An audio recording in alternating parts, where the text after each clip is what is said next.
Hello, dear fans, friends, and subscribers.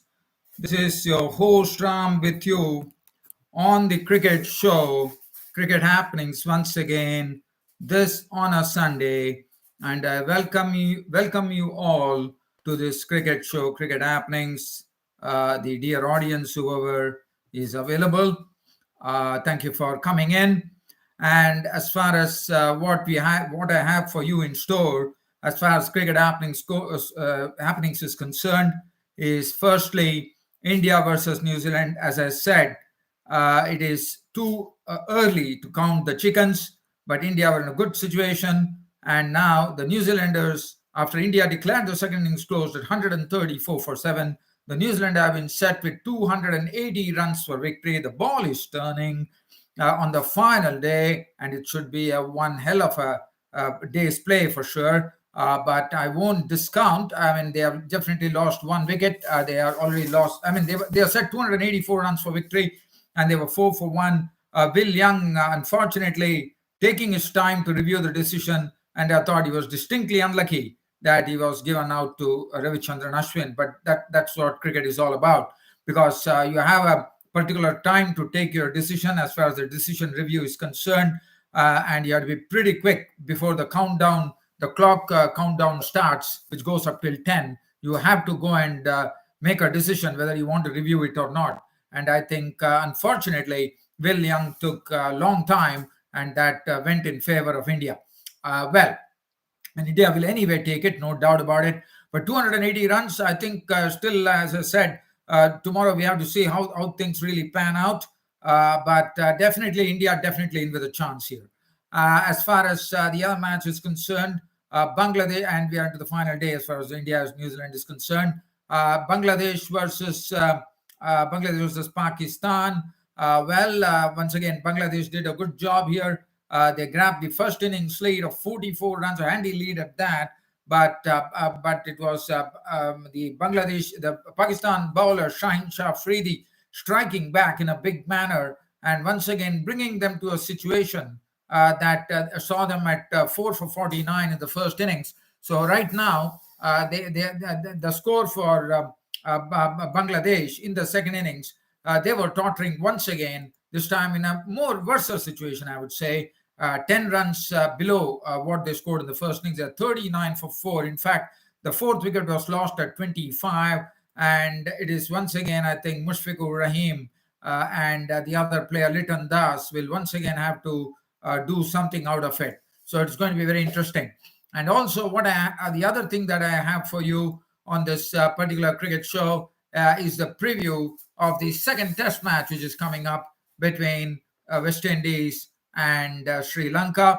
And definitely that's the second. Again, it is going to be played at the same ground where West Indies lost the first test match at Galle. And I will have a brief look at it. But first, let me head towards the India-New Zealand game and give you a synopsis. India, as I said, India had lost one wicket, as you would remember, Shubman Gill at the end of the third day. As far as the fourth day was concerned, it was Mayank Agarwal making 17 with 3 boundaries, Cheteshwar Pujara making 22 with 3 boundaries, and Ajinkya Rahane, the captain of Zerbidabul Patel, for 4. And India once again found themselves to be in a bit of a real struggle, as the score, the half the team was into the pavilion with the score reading 51 for 5. And once again, it was the young debutant Shreyas Iyer coming to the rescue of the Indian team as he carved out 65 runs with 8 fours and 1 6, carrying on from what he did in the first innings. But one thing that Shreyas Iyer has done, which is very unique as far as India is concerned, he has become the first Indian player to score a century and also a 50 on test debut. So take a bow, Shreyas Iyer. And Shreyas Iyer is definitely here to stay. I mean, he got this opportunity because KL Rahul was not there, but that is really immaterial. But Shreyas Iyer definitely showing his class there. Ravindra Jadeja was out for naught. He could not do much what he did in the first innings. Ravichandran Ashwin once again showing his batting ability by putting on 32 runs with 5 boundaries. and Ridhiman Saha definitely coming back and doing a very good job with the bat. In fact, it was only because of Ridhiman Saha's innings of not out 61 that India were able to declare 61. He had 4 fours and 1 6, and Akshar Patel combined beautifully with Ridhiman Saha with the bat to score an unbeaten 28 with 2 4s and 1 6, as India declared the innings closed at 234 for 7. As far as the ball, and thus setting the New Zealand a target of 280 runs, as there only 1 day to go. So it's pretty interesting at that. Tim Southey, 22 overs, 2 maidens, 3 for 75. Kyle Jamieson, 3 for 40. Once again, coming back and picking up the wickets. Ajaz Patel, 1 for 60. Rachin Ravindra was wicketless, none for 17. Somerville, I thought, even though his figures might not really be very impressive. I mean, he bowled well, 16 overs, 2 men, none for 38, but I thought he was a trifle unlucky that the ball was not really going to hand, one could call. But William Somerville, I thought it was an impressive spell from him as well. But so that is as far as this particular game is concerned. And New Zealand, as I said, were given a target of 284 to win, and there was only 4 overs possible. And in the 4 overs possible, just at the fag end of the day, Ravichandran Ashwin of the last delivery picked up the wicket of Will Young. But again, it is a sort of a given wicket, one could say, because definitely Will Young was unlucky because it looks like the ball was heading down the leg side. And the clock timer ran out. As you know, you have to take your decision pretty quickly with the clock ticking from 1 to 10. And I think Will Young probably took a long time to ponder over that. And in the process, before Will Young could even go for the review, it was all over as the clock had ticked 10, and it was the end of Will Young's innings. And Will Young definitely would consider himself very unlucky here. India were lucky there. Because probably the ball probably he got an inside edge of the bat. One does not know, but from what I understand is that Will Young would have to consider himself distinctly unlucky, and he was a goner. So Will Young, LBW bowler Ashwin for 2. So that made the score 4 for 1. Tom Latham was not out on 2. The ninth watchman, William Somerville at the crease, had to score of 5 deliveries. And Ravichandran Ashwin bowled 2 overs, 1 for 3. Nakshar Patel, 2 overs, 1 made and none for 1.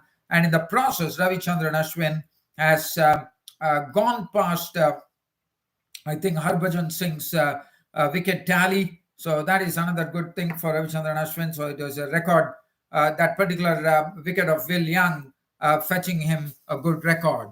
So that is as far as this match is concerned. But let me tell you now, let's talk about what's in store. Now, 284, having lost 1 wicket. Now, if you look at the card, definitely there's an inexperienced lineup. But I think the pressure will be right on 2 batsmen. Tom Latham for sure, no doubt about it. And then they have Kane Williamson and Ross Taylor, who would be the key.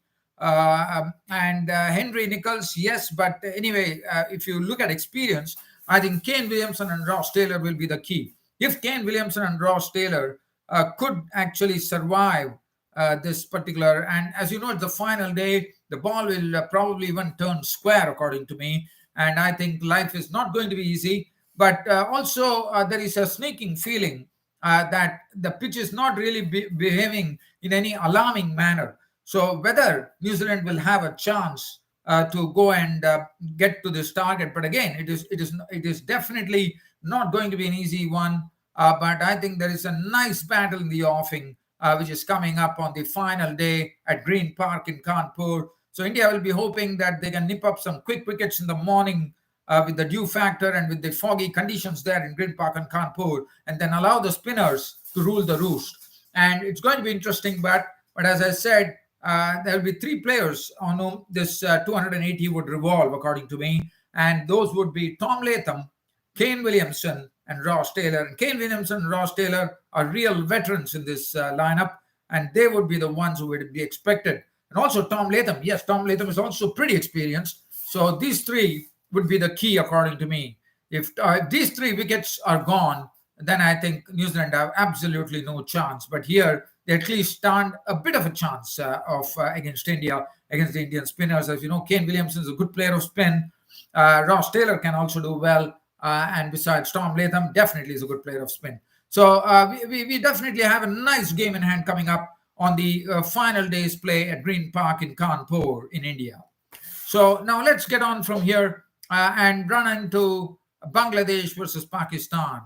Talking about Bangladesh v Pakistan, this was the third day's play in Chattogram in the first Test match. And as you know, the overnight pair of Abid Ali and Abdullah Shafiq were at the crease.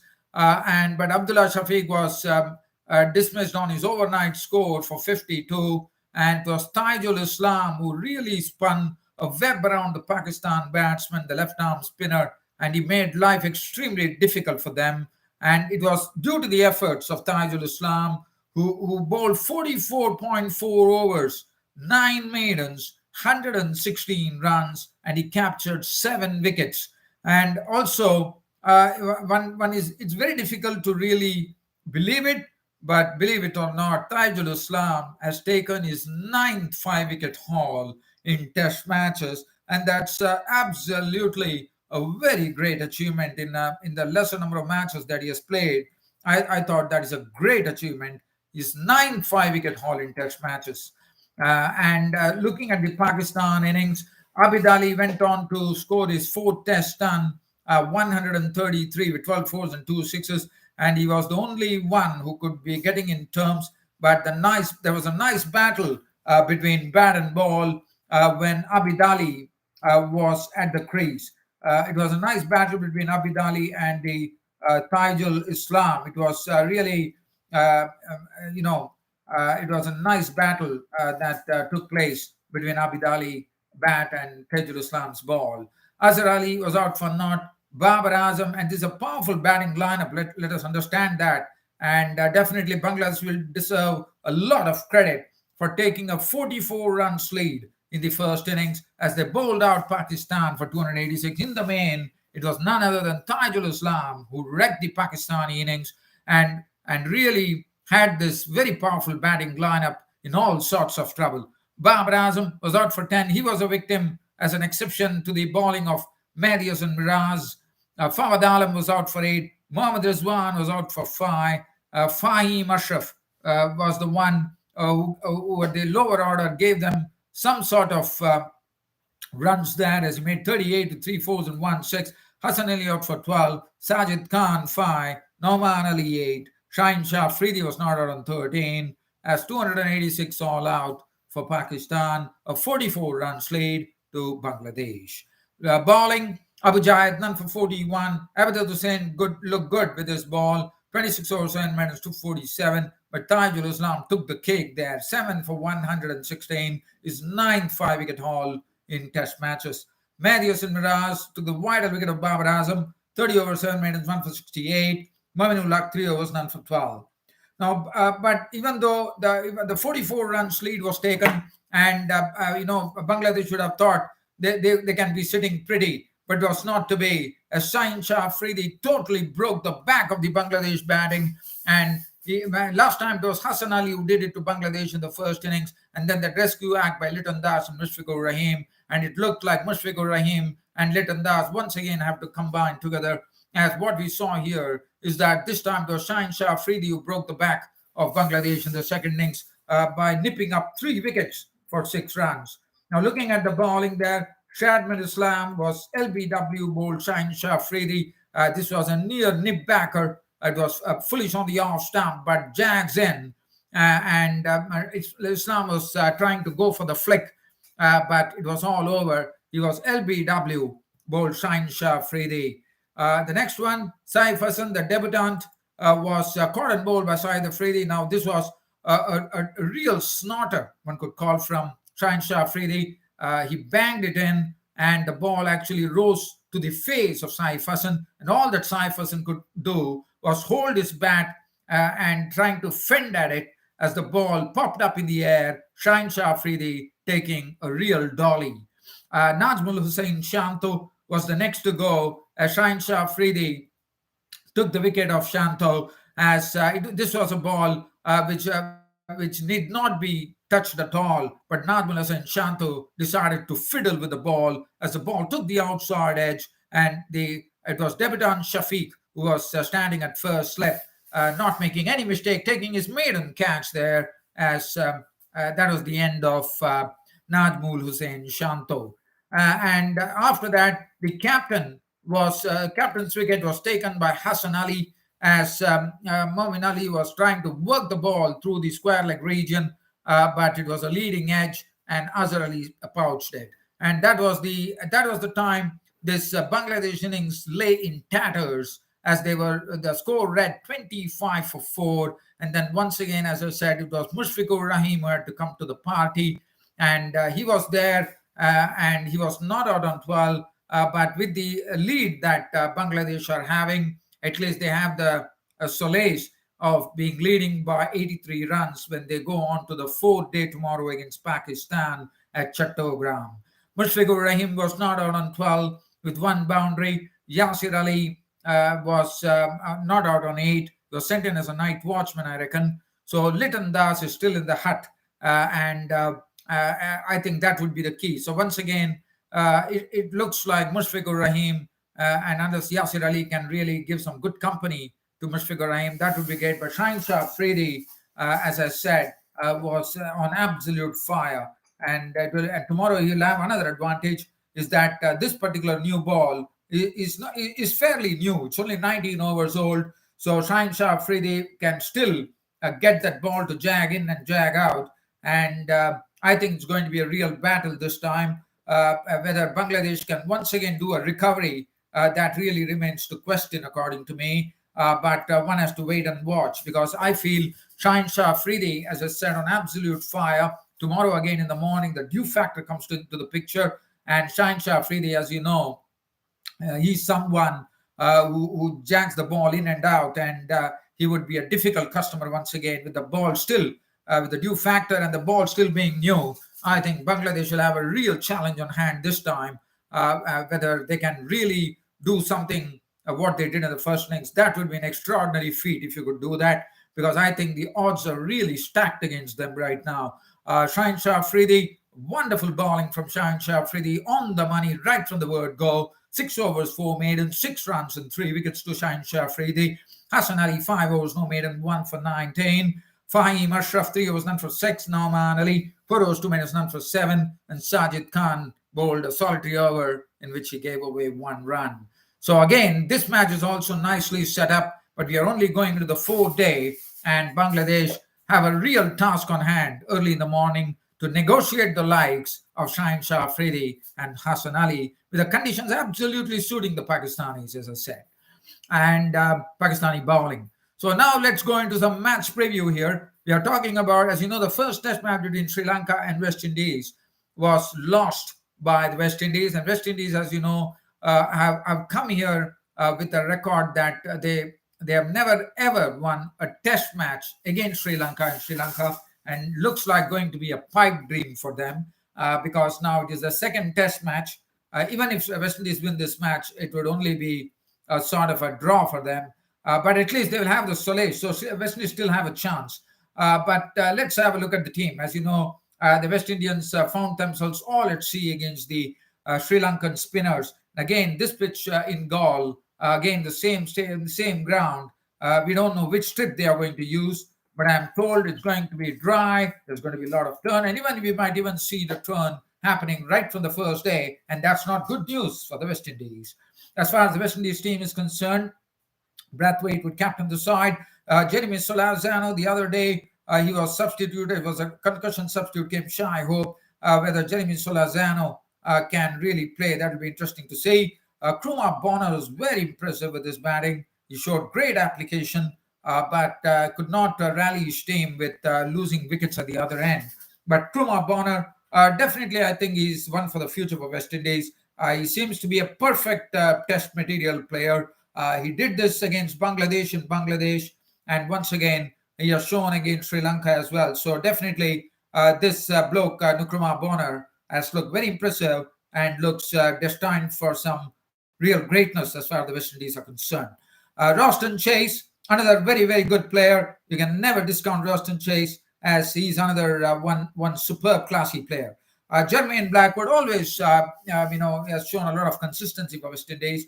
Kyle Mayers would be expected to do something out of the ordinary. And the bowling, again, the spinners would be in the hands of Rakeem Cornwall and Jamal Warrican, who did a good job in the first innings, I thought. But again, they still have a task on their hand as well, but they will get a helpful pitch for sure. Bowling will be, yes, I'm very happy to see. The other day, I made a statement here in the first test match that I would have loved to see Kemar Roche bowling in space in the place of Shannon Gabriel, and that is absolutely true. Now, I'm very happy with this decision that the West Indians have taken.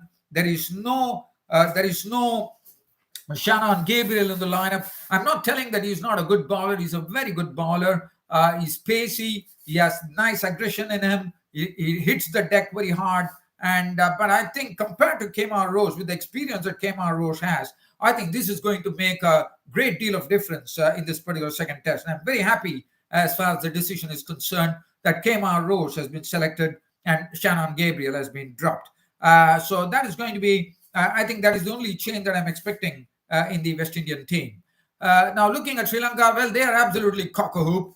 They have already given they are given as you know, it's a parting gift for Mickey Arthur, the coach of Sri Lanka. He should be absolutely geared up, according to me. Dimuth Karunaratne, he is in some magnificent form. And Dimuth Karunaratne, let us talk about Dimuth Karunaratne. Dimuth Karunaratne is going towards a great record. I wish him good luck. He truly deserves it. This 2021 year has been his for the taking, and he has been leading his troops in a magnificent manner, and he's going towards a world record tomorrow.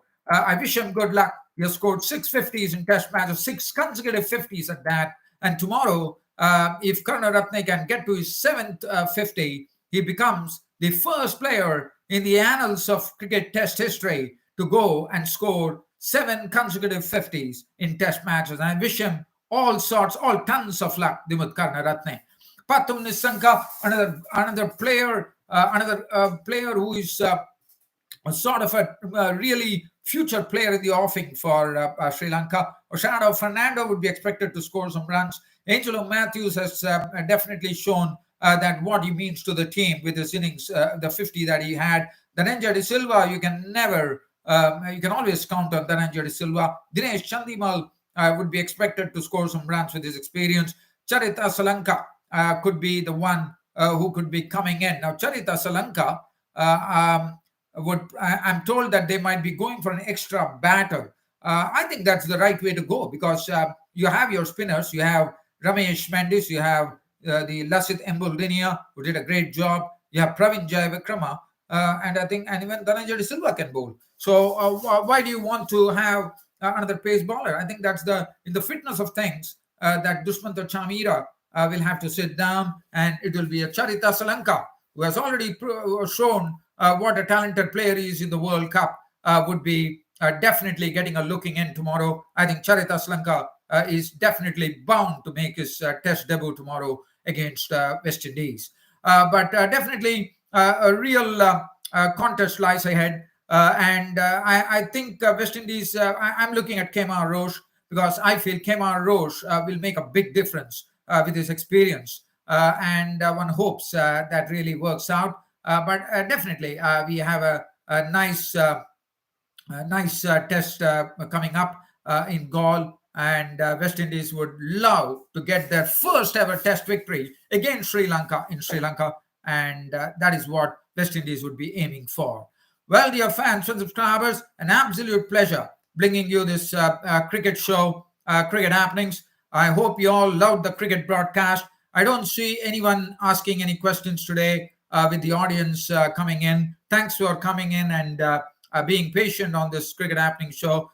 Well, if that is the case, then I'm going to hit the wind up button on this cricket show today. Thanks for your company as always. Once again, I will be seeing you once again only next Saturday, again in the weekend.